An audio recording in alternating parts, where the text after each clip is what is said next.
Hey guys, Alex Kahn here with Prince of Macedon Vlogs. It is Sunday. This is the week that Halloween Horror Nights 30 is going to take place, guys, on Friday. For me, Halloween is the best time of the year when it comes to theme parks and other parks, because you've got Sir Henry's Haunted Trail, you've got Howl-O-Scream at Busch Gardens, even SeaWorld this year, and Universal Studios.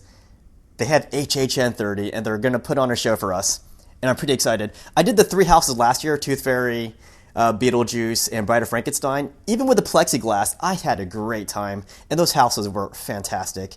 I'm just so happy that Universal's putting on a show for us this year.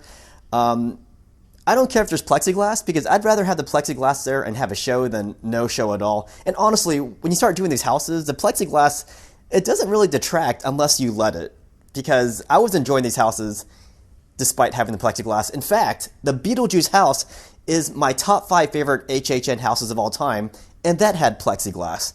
So eat that. So in this video, I want to talk about which houses I'm anticipating the most and what I plan to do this week, because this is an exciting week and there's a lot going on. But so to prepare, I actually did book a few nights over at Cabana Bay over at Universal, because on HHN nights at Cabana Bay, they do have the HHN pop-ups, which are basically 2 photo ops. This year it's going to be, it's called the Jacked Up Experience. It's based off of Jack the Clown, who was an icon. So I want to do those 2 photo ops and then head over to HHN opening night. But yeah, this year they have, 10 houses, and most of them are basically original houses. They consider the Bride of Frankenstein to be an IP house, which... whatever. So I'm one of those people who actually prefers the IP houses, but I'm not going to turn down an original house either, because Slaughterhouse Cinema is one of my favorite HHN houses of all time, and that was an original, and I loved it. But let's see here. On opening night, I plan to knock out all 10 houses, and I had the advantage of having knocked out the other 3 houses already: Beetlejuice, Tooth Fairy, and Bride of Frankenstein. So those are going to be very low on my priority list, but if I happen to walk by Beetlejuice and it's only a 20-minute line or a 30-minute line, I'm going to go in there. But they are not going to be high in my list of priorities on opening night. I want to knock out the other 7 houses and then try to knock out the shows too. The scare zones will be easy. The shows will be a bit more difficult because they're on a schedule. So let's see here. Haunting of Hill House is the one I'm anticipating the most. I loved that show on Netflix. I didn't like Bly Manor as much, but I loved the Hill House seasons. So if they have the holding areas in a good position to knock out the Hill House, then I'm going to go in that holding area and then go straight for Hill House. I reckon that house is going to be up to a 2 or 3 hour wait, because that's how those big houses usually are. Because last time Ghostbusters and Stranger Things, they hit 2 hours, and they might have hit 3 hours too, I forgot. But I think Hill House is going to be one of those top houses, probably alongside Beetlejuice too. But Hill House will be a top priority. And then Beetlejuice, I've already done that. Texas Chainsaw Massacre. So I already said I liked IP houses. I'm not the craziest fan of the Texas Chainsaw Massacre movies. But it still might surprise me. It really might, because I wasn't the biggest fan of the Us movie either. But that house was one of my favorite houses of all time. So I am willing to give Texas Chainsaw Massacre a chance, a fair chance. And then Bride of Frankenstein, I've already done that, so that's going to be low on my list of priorities. HHN Icons Captured. Okay, so I'm not the biggest fan of the icons, but I know this is a big deal, so I'm pretty sure Universal is going to, they're going to pull everything out for this house, so it's probably going to be fantastic. So even though I'm not the biggest fan of anticipating this house, I'm still going to go in, because I do expect Universal to pull out all the stops for this house. This better be a freaking good house if it's based on the icons. Welcome to Scary Horror in the Heartlands. I'm not sure what to expect, but I'm pretty excited for it. I really am. Now this one's an original house, but this is probably the original house I'm most anticipating. It's Case Files Unearthed, Legendary Truth, because from what I gather, it's going to be based off of monsters and also film noir, which I love that genre, however you pronounce that. And I'm excited to see how they pull this off. But this could be a really beautiful theme if they do it the way I envision it in my head. Wicked Growth, Realm of the Pumpkins. I'm not really a big fan of these, vegetable type things because I did that Seeds of Extinction. I didn't like that house too much. So I'm hoping this pumpkin one isn't along the same lines of that one because I won't really like it too much. And then Puppet Theater, Captive Audience. I've heard good things about this. I'm not sure what to expect though. I'm gonna do it because I haven't done it yet, but I'm not sure what to expect. Revenge of the Tooth Fairy. I've already done that. Great house, I gotta tell you. It's a great house. But I've already done it. So again, what do you call it? Tooth Fairy, Bride of Frankenstein, Beetlejuice, low on my list of priorities. I want to knock out the other 7 houses and then do the shows because HHN does put on some great shows.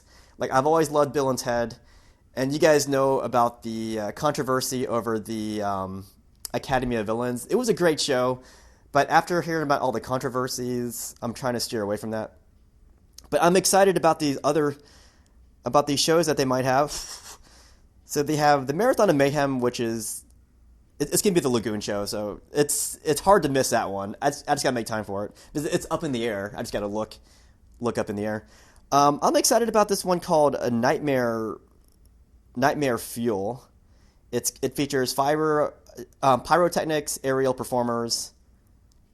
If it's anything like the quality of Bill and Ted or Academy of Villains, it's gonna be great. So I need to see these shows. I love HHN shows. A lot of people skip the shows and just do the houses, but you got to break up the monotony of waiting in line. And I love the shows. It really does set that mood for you guys. And then of course you have all the scare zones. I've been walking through during the day, checking out these scare zones, and they all look pretty good. My favorite scare zones of all time would be Killer Clowns and also Rob Zombie's Hellbilly Deluxe houses. Right now, I'm not feeling that vibe from these scare zones, but it hasn't even started yet, so that'd be unfair to say I'm not looking forward to these scare zones because they're probably going to be fantastic on the night that it starts. So you have the Crypt TV scare zone, 30 Years, 30 Fears, Seek and Destroy, Gorewood Forest, Lights, Camera, Action. So yeah, gonna do Cabana Bay. I want to do this pop-up jacked up experience.